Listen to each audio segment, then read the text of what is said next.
Hi everyone, how are you? This is Giovanna with Comprehensive Grants Management, and this week I have prepared the first video of a three-part series that we hope helps you and guides you in how to prepare the narratives for the upcoming YouthBuild grant that is due February 1st.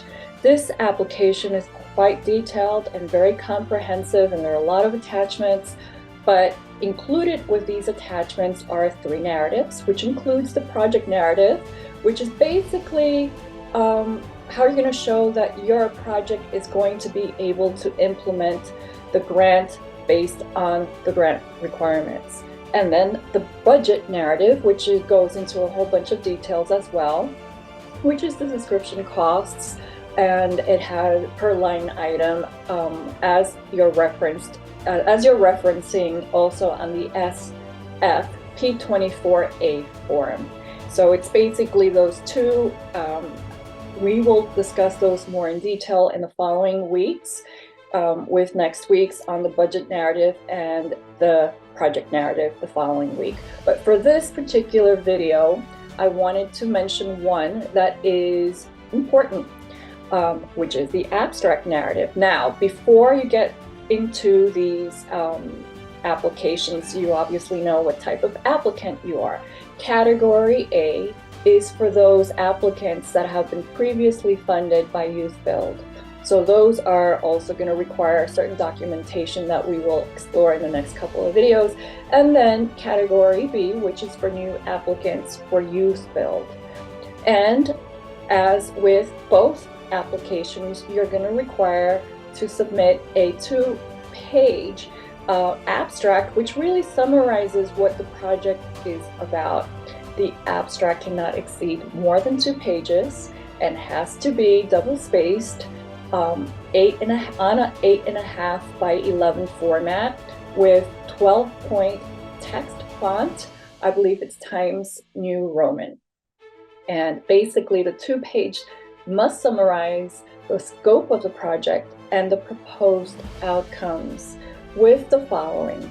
It must include your applicant's name, the project title, the project summary, the target community of the service area, and that means identifying by zip codes, which we will also address the importance at looking at the zip code that you will be submitting for your project, and the number of participants to be served, the funding level requested, intended use of funds in short paragraph, and the cost sharing or matching funds amount which is necessary for this application. 25% of the budget must be matched either in kind or with a cash matching from your partners for the application. You also need to include a cost per participant that cannot exceed $23,000. It also needs to include the deliverable outcomes of the project, which we will go more in detail in the following week. Again, the type of applicant that you are, whether you're Category A, a previously funded applicant, or Category B, which is a new applicant, and whether you're applying as a Construction Plus applicant. Whether the application is urban, rural, or Native American application. If the applicant is eligible for a matching waiver, and if you intend to use that matching waiver, you need to describe that in section 3B. Also, you need to include a brief summarization of the proposed project, but not limited to the scope of the project and the project outcomes. And last, a description of training aligned with investing in America. Those are the 17 requirements in the abstract. Again, 1, the applicant's name, 2, the project title, 3, the project summary, 4, the target community service area identified by a zip code, 5, the number of participants to be served, 6, the funding level requested.